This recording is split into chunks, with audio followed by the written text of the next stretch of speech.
Hey, everybody. Mr. President. Let me say a few things before I take your questions. As you know, the special counsel released his findings today about their look into my handling of classified documents. I was pleased to see he reached a firm conclusion that no charges should be brought against me in this case. This was an exhaustive investigation going back more than 40 years, even into the 1970s when I was still a new United States Senator. The special counsel acknowledged I cooperated completely. I did not throw up any roadblocks. I sought no delays. In fact, I was so determined to give the special counsel what he needed, I went forward with a 5-hour in-person interview over 2 days on October the 8th and 9th of last year, even though Israel had just been attacked by Hamas on the 7th and I was very occupied. It was in the middle of handling an international crisis. I was especially pleased to see special counsel make clear the stark distinction and difference between this case and Mr. Trump's case. The special counsel wrote, and I quote, "Several material distinctions between Mr. Trump's case and Mr. Biden's are clear," continuing to quote, "Most notably, after given multiple chances to return classified documents to avoid prosecution, Mr. Trump allegedly did the opposite. According to the indictment, he not only refused to return the documents for many months, he also obstructed justice by enlisting others to destroy evidence and then to lie about it. In contrast," he went on to say, "Mr. Biden turned in classified documents to the National Archives and the Department of Justice, consented to the search of multiple locations, including his home, sat for a voluntary interview, and in other ways cooperated with the investigation," end of quote. I've seen the headlines since the report was released about my willful retention of documents. These assertions are not only misleading, they're just plain wrong. On page 215, if you had a chance, I know it's a thick document. On page 215 of the report of the special counsel found the exact opposite. Here's what he wrote. "There is in fact a shortage of evidence that I willfully retained classified materials related to Afghanistan." On page 12, the special counsel also wrote for another documents, "The decision to decline criminal charges was straightforward. The evidence suggests that Mr. Biden did not willfully retain these documents. The evidence said I did not willfully retain these documents. In addition, I know there's some attention paid to some language in the report about my recollection of events. There's even reference that I don't remember when my son died. How in the hell dare he raise that? Frankly, when I was asked the question, I thought to myself, it wasn't any of their damn business. Let me tell you something. Some of you have commented, I wear since the day he died, every single day, the rosary he got from Our Lady of. Every Memorial Day we hold a service remembering him, attended by friends and family and the people who loved him. I don't need anyone to remind me when he passed away or if he passed away. Simple truth is I sat for a 5-hour interview over 2 days of events going back 40 years. At the same time I was managing an international crisis, their task was to make a decision about whether to move forward with charges in this case. That was their decision to make. That's the counsel's decision to make. That's his job. And they decided not to move forward. For any extraneous commentary, they don't know what they're talking about. It has no place in this report. The bottom line is the matter is now closed. I'm going to continue what I've always focused on, my job of being President of the United States of America. Now, thank you, and I'll take some questions. President Biden, something the special counsel said in his report is that one of the reasons you were not charged is because, in his description, you are a well-meaning elderly man with a poor memory. I'm well-meaning, and I'm an elderly man, and I know what the hell I'm doing. I've been president. I put this country back on its feet. I don't need his recommendation. It's totally How bad is your memory, and can you continue as president? My memory is so bad I let you speak. That's Do you my feel your memory has gotten worse, Mr. No, look, President? my memory is not good. My memory is fine. My memory, take a look at what I've done since I've become president. None of you thought I could pass any of the things I got passed. How'd that happen? You know, I guess I just forgot what was going on. Mr. President, If voters have concerns about your age, how are you going to assuage them? And do you fear that this report is only going to fuel further concerns about your age? Only by some of you. Mr. You President, were cleared of criminal Mr. liability President, today, Mr. but President. do you take responsibility for at least being careless with classified material? I take responsibility for not having seen exactly what my staff was doing. It goes in and points out things that appeared in my garage, things that came out of my home, things that were moved not by me, but my staff.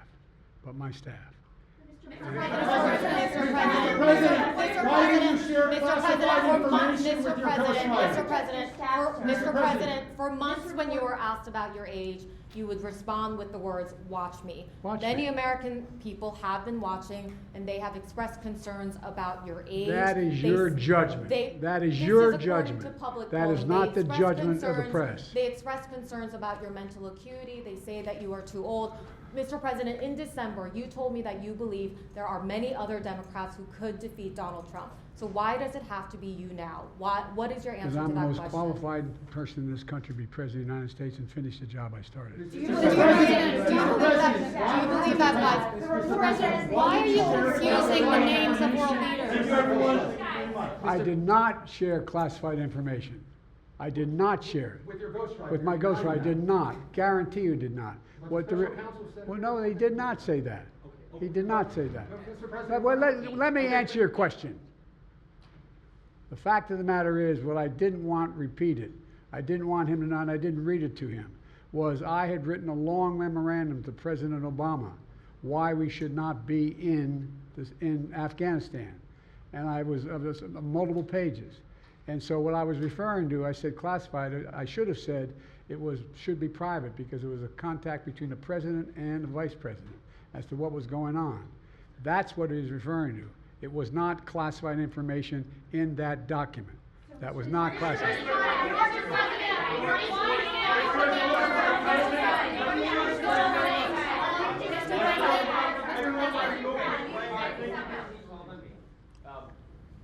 When you look back at this incident, is there anything you would do differently now? And do you think that a special prosecutor should have been appointed in the first place in both of these cases? First of all, what I would have done is oversee the transfer of the material that was in my office, in my offices. I should have done that. If I go back, I didn't have the responsibility to do that. That was my staff was supposed to do that, and they referenced that in the report. And my staff did not do it in the way that, for example, I didn't know how half the boxes got in my garage until I found out staff gathered them up, put them together, and took them to the garage in my home. And all the stuff that was in my home was in filing cabinets that were either locked or able to be locked. It was in my house. It wasn't out like in Mar-a-Lago in a public place and none of it was high classified. Didn't have any of that red stuff on it. You know what I mean, around the corners? None of that. And so I wish I had paid more attention to how the documents were being moved and where. I thought they were being moved to the archives. I thought all of it was being moved. That's what I thought. Now, what was the last part of your question? Whether a special counsel should have been appointed in this case and in the case of your rival former president? I Trump? think a special counsel should have been appointed, and the reason I think a special counsel should have been appointed is because I did not want to be in a position that they looked at Trump and weren't going to look at me, just like they looked at the vice president. And the fact is, they made a firm conclusion. I did not break the law, period.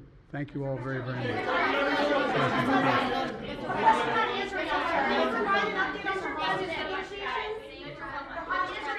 Netanyahu says that he has ordered the IDF.